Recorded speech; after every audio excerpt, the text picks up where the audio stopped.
Hello mga ka-Brandy, another vlog for today's video. I'm back for good. Alam ko kung hindi nyo ako namimiss, pero ako namimiss ko kayo mga ka-Brandy. For now, iiwan ko muna ang pagiging OFW. At dahil matagal na namin ito pinagplanuhan, itutuloy na namin. Scary pero challenging. Hindi ko alam kung anong dapat kong gawin sa Pilipinas. Alam niyo naman mga ka-Brandy, pag umuwi ka ng Pilipinas, ang bilis ng pera, di ba? Tingnan natin kung saan tayo pupulutin ng kapalaran. At isa din sa mga dahilan kung bakit iniwan ko din ang bansang pinuntahan ko. Nagbobombahan na naman sila, nakakatakot. Pero sa totoo lang naman, parang nasanay na rin naman ako sa bombahan kasi halos 3 buwan na rin nangyayari yung bombahan na hindi na sila natapos eh. At isang rason din, napapagod ako sa trabaho ko, sobrang laging busy. Hindi lang basta busy, pati yung doktor ko, oh my God, grabing magalit. Mapapatalsik ka talaga sa bintana. Pero in fairness ha, nagtagal din ako doon ng halos 9 na taon. Ganon talaga pag alipin ng salapi. At 3 beses na rin ako nag-resign, hindi rin ako pinapakawalan. Then finally, magic happens. Kaya pinapaubaya ko na lang kay Lord ang pag-uwi ko sa Pinas. Ang dami nagtatanong, bakit daw ako uuwi? Malaki naman ang sahod. Pero syempre, hindi tayo alipin ng salapi. Alipin lang tayo ng pagmamahal. Ano, mamamatay ka ng kakatrabaho? May pera ka nga.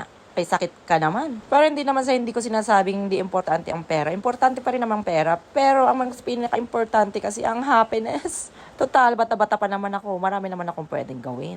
Malay mo, maging successful din tayo sa Pilipinas, di ba? Eh di kung hindi, di balik. Pero syempre, di naman tayo papayag na maging pulubi tayo sa Pilipinas. Ano? Pwede naman ako magpatayo ng pasugalan, di ba? Charis. O pwede naman ako pumasok sa politics. Total, mayaman naman yung mga nandun, di ba? Pero sa ngayon, mag-enjoy muna tayo at ilang taon tayo nagtrabaho abroad. Pero yung hindi masyadong enjoy, yung sakto lang kasi wala na tayong trabaho mga ka-Brandy, di ba? At ayun na nga, balik na nga tayo sa biyahe ko. Grabe talaga, 10 hours talaga ang biyahe. Halos di pa talaga ako makatulog. Parang 40 minutes lang tulog ko sa buong biyahe. At na-delay pa talaga ng 30 minutes yung flight namin dahil nagbobombahan pa nga daw sila bago kami umalis. Thank you Lord talaga.